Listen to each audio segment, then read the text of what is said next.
A very good day to you. I'm Hank Gross, MidHudsonNews.com. It's Friday, January 28th. The news today brought to you by the Galleria at Crystal Run. Police say a Rhinebeck woman was run over and left for dead by her boyfriend.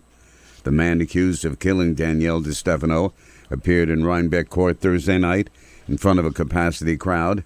State and local police provided extra security for the preliminary hearing for the case against 42-year-old William Dickey. New York State has requested an additional $1.6 billion from the U.S. Treasury to help fulfill the significant unmet need among struggling tenants and landlords who have applied for emergency rental assistance. The State Office of Temporary and Disability Assistance, the agency that administers the program, made the formal request ahead of the next round of federal rent relief reallocation. If granted, the funding would cover roughly 174 tenant applications that are not yet funded. Saying it's important to know the horrors inflicted in the Holocaust, which have been well documented, must never be forgotten, Westchester Executive George Latimer marked the annual International Holocaust Remembrance Day on Thursday. Westchester Jewish Council CEO Elliot Forsheimer told the remembrance ceremony that the Holocaust must never be forgotten. We say never again. Never again may the atrocities of the Holocaust be tolerated in our great country, in the world. Never again can we allow anti-Semitism to occur or any form of hate. We saw it happen 2 weeks ago in Texas, in a synagogue, where people went to pray and they became hostages. The United Nations General Assembly designated January 27th of each year as International Holocaust Remembrance Day on the anniversary of the liberation of the Auschwitz-Birkenau concentration camp. The Sullivan County Legislature has gone on record asking the state not to move its health department office from Monticello to neighboring Orange County. Sullivan Legislature Chairman Rob Doherty said it would have a detrimental effect on a county that is at the bottom of the state's health rankings. When you're ranking 61 out of 62, in health rankings, it'd be nice to have your Department of Health in your county and not having, people, visit us instead of having people living here and understanding the situation. They live through it with us. Doherty said the state told him they already have space in Orange County and will be pulling out of Sullivan in 6 months, moving the 24 state workers to the new facility. The chairman says he's asked Congressman Antonio Delgado to speak to Governor Hochul about keeping the health office in Monticello. More news in just a moment. Find over 100 retailers allowing you to spend hours shopping safely at the Galleria at Crystal Run.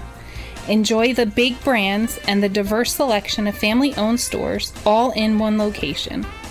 The Galleria at Crystal Run offers dining options for everyone with Fuji 110 Grill, Allen's Mediterranean Grill, and Peru Cuisine.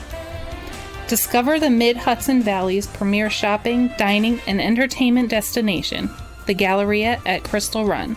For more information, follow us on Instagram, Facebook, or visit GalleriaCrystalRun.com.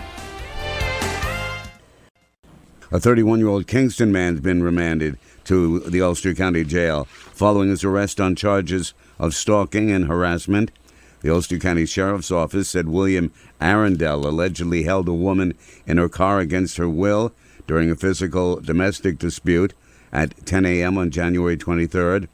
Investigation determined he was the driver of the vehicle that was later located on the thruway in the town of Ulster where he was arrested. He was remanded when authorities learned he was wanted on an outstanding warrant as a parole absconder by the State Department of Corrections and Community Supervision. An order of protection was also issued on behalf of the victim. State Police and NYPD assisted in the investigation.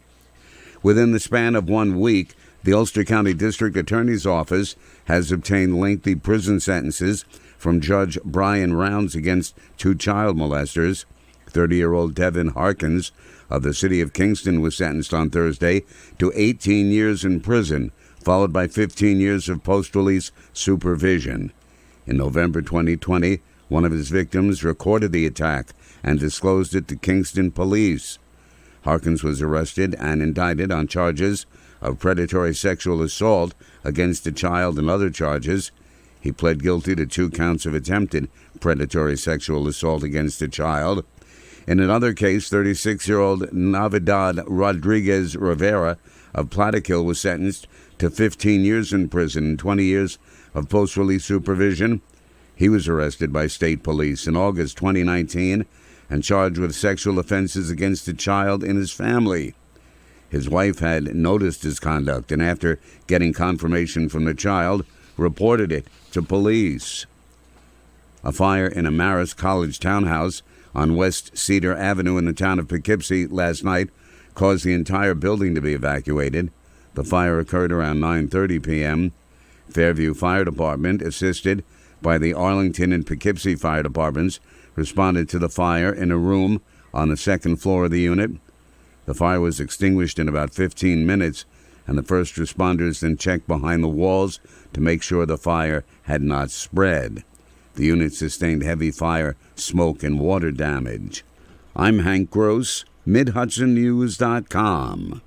The news today brought to you by the Galleria at Crystal Run.